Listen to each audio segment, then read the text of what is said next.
Como podemos observar, o acesso à Pedra do Cavalo até mesmo com drone é muito difícil, e nesse vídeo você pode observar o quanto é difícil o acesso. É possível acessar a parte da barragem passando também por baixo da rede elétrica, bem próximo à linha d'água. Daria um pouco mais de trabalho, mas nada impossível. Mas eu prefiro passar por cima dependendo das condições meteorológicas.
Como podemos observar, o acesso à Pedra do Cavalo até mesmo com drone é muito difícil, e nesse vídeo você pode observar o quanto é difícil o acesso.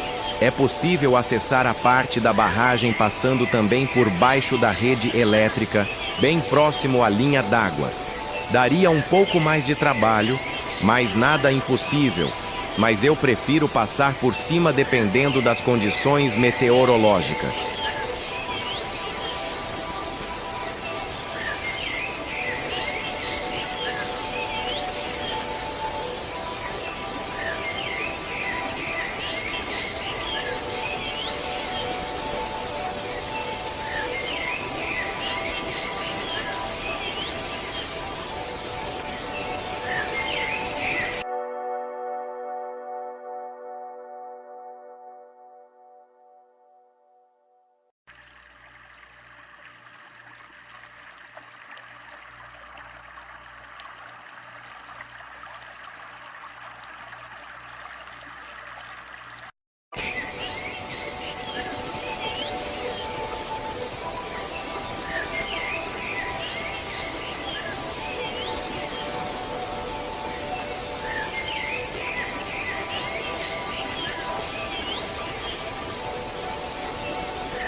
Como podemos observar, o acesso à Pedra do Cavalo até mesmo com drone é muito difícil, e nesse vídeo você pode observar o quanto é difícil o acesso. É possível acessar a parte da barragem passando também por baixo da rede elétrica, bem próximo à linha d'água. Daria um pouco mais de trabalho, mas nada impossível. Mas eu prefiro passar por cima dependendo das condições meteorológicas.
Como podemos observar, o acesso à Pedra do Cavalo até mesmo com drone é muito difícil, e nesse vídeo você pode observar o quanto é difícil o acesso.